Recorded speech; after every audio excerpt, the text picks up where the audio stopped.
नमस्कार, मैं पूजा द्विवेदी और आप देख रहे हैं LNP इंडिया। दोस्तों, इस वक्त मैं रोज की तरह फिर से इको गार्डन आ गई हूँ। यहाँ के लोग जो हैं वो प्रदर्शन करने पे मजबूर हैं। ये लोग कितनी ज्यादा यहाँ पे मेहनत कर रहे हैं। 20 दिन आज इनका हो गया है।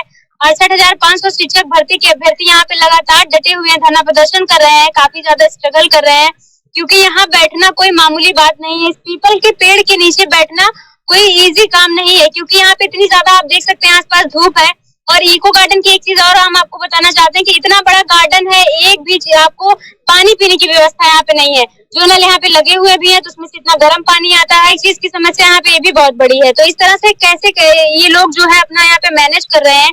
इतनी ज्यादा धूप में लोग तो AC पंखे में दिन भर बैठे रहते हैं, दिन काटते हैं पूरा। लोग ये किस तरह से जो है लड़ाई लड़ रहे हैं, इस धूप में बैठे हैं कि इनको रोजगार मिले, क्योंकि इनको जो है अपने भविष्य की चिंता है। और जो इनकी कहीं ना कहीं परिवार के प्रति एक जिम्मेदारी भी होती है। माँ बाप भी जब पढ़ाते हैं बच्चों को तो सोचते हैं कि बच्चा बड़ा होगा तो कुछ अच्छा करेगा, उनको नौकरी मिलेगी, जिससे घर की जो है दशा सुधरेगी, घर के प्रति उनकी जिम्मेदारी बढ़ेगी। तो ये लोग भी मजबूर हैं, क्या करें। पढ़ाई लिखाई करने के बावजूद भी ये लोगों को नहीं पता था, जो पढ़ाई पढ़ रहे हैं उसके बाद हमें इको गार्डन में इस तरह से धूप में बैठ के धरना प्रदर्शन करना पड़ेगा। और सरकार जो है वो किसी की बातों को सुनने का नाम नहीं ले रही। इस तरह फिर इन्हीं से आज बात करेंगे कि क्या हो रहा है, इनके मामले में कितना कुछ आगे बढ़ पाया है, ये हमको बताएंगे। जी सर, क्या नाम है आपका? तूफान सिंह जी। अब बताइए, आप इतने दिन से यहाँ पे स्ट्रगल कर रहे हैं, आज 20वां दिन है आपका। अभी तक कोई प्रशासन या फिर ये जो सरकार के आला अधिकारी कोई आपसे मिलने की कोशिश किया, किसी ने आपको आश्वासन दी, क्या कुछ हुआ? नहीं, अभी आला कमान अधिकारियों की तरफ से ना मुझे कोई सूचना मिली है कि आपके इस प्रकरण पर क्या निर्णय लिया जाएगा, क्या नहीं लिया जाएगा। हम लोगों ने जब आंदोलन किया था तो उसी पे एक बार माननीय बेसिक शिक्षा मंत्री जी से मुलाकात हुई थी, तब उन्होंने एक आश्वासन दिया था कि आज के इस प्रकरण को लेकर हम अपने विभाग के लोगों के साथ मीटिंग करेंगे और इस पर एक उचित निर्णय लेंगे। लेकिन आज आंदोलन का, हमारे अनवरत धरने का 20वां दिन है। 20 दिनों से हम लोग भूखे प्यासे किस तरीके से पूरे प्रदेश से आकर अपना यहाँ रहकर एक गांधीवादी तरीके से सरकार से मांग कर रहे हैं कि जो माननीय राष्ट्रीय पिछड़ा वर्ग आयोग और राज्य पिछड़ा वर्ग आयोग, सामाजिक न्याय सद्भाव समिति, विधान परिषद के तीनों आदेश का अनुपालन हो। और उस 8वें दिन से हम लोग आंदोलन कर रहे हैं, लेकिन अभी तक इस पर कोई निर्णय नहीं लिया जा सका है। जी। आपके चैनल के माध्यम से मैं निवेदन करूंगा कि अगर हमारी आवाज आला कमान अधिकारी, शासन और सत्ता में बैठे इन लोगों के पास पहुंचे तो जरूर इस पर विचार करें कि लगातार इको गार्डन में 20 दिन से आंदोलनरत है, हम लोग लगातार धरना रख रहे हैं, लेकिन इसका कोई असर नहीं पड़ा है। अलावा कि यहाँ से रिपोर्ट जाती है, वो कहाँ जाती है, उस पर क्या निर्णय लिया जाता है, इसका भी कोई जानकारी नहीं है। अगर यह धरना स्थल बनाया गया है तो यहाँ पर जो मांग करने के लिए अभ्यर्थी या कोई भी पर्सन यहाँ बैठता है तो उसकी मांगों पर विचार किया जाए, सुना जाए, उचित निर्णय लिया जाए। अगर उनकी मांगे जायज है तो उस पर निर्णय लेकर कार्रवाई करी जाए। अगर वह जायज नहीं है तो उन्हें अवगत करा दिया जाए कि आप यहाँ बैठकर अपना समय न व्यर्थ करें। लेकिन कोई भी आला कमान अधिकारी इस बात करने के लिए इको गार्डन जैसे धरना स्थल पर आते ही नहीं है। हम लोग 20 दिन से आंदोलनरत हैं, जिसको आज भली भांति जानो समझ लिया।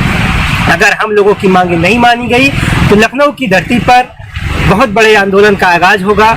ये दलित शोषित पिछड़े वर्ग समाज की लड़ाई है, जिसमें दिव्यांग, भूतपूर्व सैनिक और स्वतंत्रता संग्राम सेनानी जिन्होंने देश को आज़ाद कराने के लिए बलिदानी दी, उनके परिवारजनों के लिए इस प्रकार से ठगा जा रहा है। और भूतपूर्व सैनिक जिन्होंने देश की सेवा में अपने समय दिए, उसके बाद जब उन्हें रोजगार देने की बात आती है तो उनको भी छलावा किया जा रहा है। और हम दलित पिछड़ों को तो न जाने किस प्रकार से ठगने का काम कर रही है सरकार। और दिव्यांग, उनकी बात करूं तो जो चल नहीं सकते न बात कर सकते हैं, किस स्थिति से गुजरते हैं। भूख हड़ताल की तैयारी में है हम लोग। जल्द ही वह डेट डिसाइड की जाएगी और एक बड़ा आंदोलन किया जाएगा। अगर हमारी मांग नहीं मानी गई तो यह सरकार सोच ले कि एक बहुत बड़े आंदोलन से उन्हें रूबरू होना पड़ेगा। और आपको ये भी बता दूं, बेसिक शिक्षा विभाग के मंत्री माननीय संदीप सिंह जी हमारी ही कम्युनिटी से आते हैं, OBC वर्ग से आते हैं। न जाने कैसे उनको गुमराह करके आला कमान अधिकारी क्या उनको बता देते हैं कि एक अदब सी नौकरी के लिए सालों साल संघर्ष करे आदमी, आदेश आए उस आदेश का अनुपालन न करे। और सबसे बड़ी बात है, उस आयोग का आदेश आया है जिसे माननीय प्रधानमंत्री आदरणीय मोदी जी ने संवैधानिक दर्जा प्राप्त किया और हर एक जनसभाओं में यह जोर जोर से बताया कि दलित, पिछड़े और OBC वर्ग के अभ्यर्थियों के साथ अगर अन्याय होगा, यह संस्था को संवैधानिक दर्जा दिया गया है, इसका अनुपालन होगा। लेकिन आज जब उसी आदेश को मानने की बारी आई तो उत्तर प्रदेश की योगी सरकार मानने से कतरा रही है। मैं बार बार आगाह करना चाहूँगा और आपके चैनल के माध्यम से निवेदन करूँगा कि अगर आला कमान अधिकारी और सत्ता तक हमारी आवाज़ पहुँचे तो इस आंदोलन पर उचित निर्णय लेकर हम अभ्यर्थियों को न्याय देने का काम करें। नहीं आने वाले समय में आर पार की लड़ाई लड़ने के लिए हम लोग तैयार हैं। अच्छा, एक चीज हम आपसे जानना चाहेंगे, आपको ये क्यों लगता है हम दलित और पिछड़े वर्ग से आते हैं तो हमारी सुनवाई नहीं हो रही है? ये इसलिए लगता है कि इस भर्ती में जब उत्तीर्ण डिसाइड किया गया था तो हम ओबीसी होने के नाते हमें आरक्षित वर्ग में रखा ही नहीं गया था। अगर आरक्षित वर्ग में रखा गया होता तो हमारी बातें मान ली जाती, और जब आज आदेश आ गया उस आदेश का अनुपालन कराने के लिए हम लोग बात करने जाते हैं तो जो आला कमान अधिकारी हैं वो कहते हैं आपके लिए हम कोई सुविधा नहीं दे सकते। जो उनका ये कहना होता है कि आप अतिरिक्त मांग कर रहे हैं, लेकिन जब गलती उन्होंने करी है उस गलती को सुधारने के लिए आदेश आया है तो उसका अनुपालन नहीं किया जा रहा। अगर यही कोई और व्यक्ति होता, यानी हम दलित पिछड़े ना होते, तो आज कब का यह आदेश मान लिया गया होता, उसकी कार्रवाई कर ली गई होती। इसका उदाहरण मैं आपको इसी 68,500 शिक्षक भर्ती में देना चाहूँगा। जब इसका रिजल्ट घोषित किया गया 13 अगस्त 2018 को, उसमें 41,556 अभ्यर्थी सफल हुए और उस पर आरक्षण को पालन करते हुए जब नियुक्ति की गई तो 6127 अभ्यर्थियों को चयन की प्रक्रिया से बाहर कर दिया गया था। मात्र एक दिन का उन लोगों ने CRT पर आंदोलन किया और संडे के दिन NIC को खोलकर उनका रिजल्ट घोषित करके उनको नियुक्ति दी जाती है। और उस समय माननीय मुख्यमंत्री योगी आदित्यनाथ जी कहते हैं ये सभी बच्चे सफल हैं, इनके साथ न्याय किया जाए। हम लोग भी जब आज सफल हुए, आदेश आया, उस आदेश का अनुपालन करने के लिए इतना गुमराह किया जा रहा है। यह साफ स्पष्ट होता है कि सबका साथ और सबका विकास के नाम पर बनी सरकार सिर्फ दलित और पिछड़े को ठगने का काम करती है। ये इस प्रकार का छलावा अब हम अभ्यर्थी ठगने के को जान गए हैं, इससे बात करी जाएगी, आर पार की लड़ाई लड़ी जाएगी। तो ये इसी क्रम में हम भैया से भी थोड़ी बात करेंगे कि ये क्या कहना चाहते हैं। ऐसा सरकार दावा करती है कि सबका साथ सबका विकास, इस पे आप क्या कहेंगे? ये सब झूठे वादे हैं इनके। जैसा अभी हमारे मित्र ने बताया कि जो 6100 की लिस्ट आई थी वो सारे सामान्य के अनारक्षित थे, उनको जो है एक ही दिन में वो धरना दिए और उनको जो है नियुक्ति दे दी गई।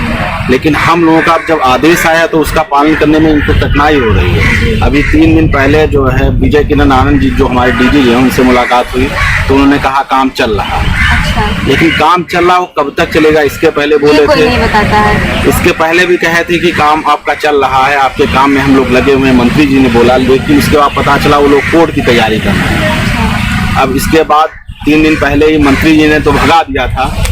उन्होंने कहा था हम नियुक्ति से संबंधित किसी भी जो है अभ्यर्थी से नहीं मिलना चाहते। तो ऐसा कैसे चलेगा? हमारे जितना ये भी कहना चाहूँगा, हमारे वर्ग के जो जनप्रतिनिधि हैं उनकी हालत एक ऐसी हो गई है, ना वो भौंक सकते हैं ना वो काट सकते हैं। ये नहीं समझ आ रहा आखिर वो अपने समाज को लेकर के, जिस समाज ने उनको वोट किया तो उसका साथ क्यों नहीं दे रहे हैं। इसके पहले तो जब चुनाव आता है तो कई वादे किए जाते हैं। चुनाव से पहले भी कई वादे किए गए थे।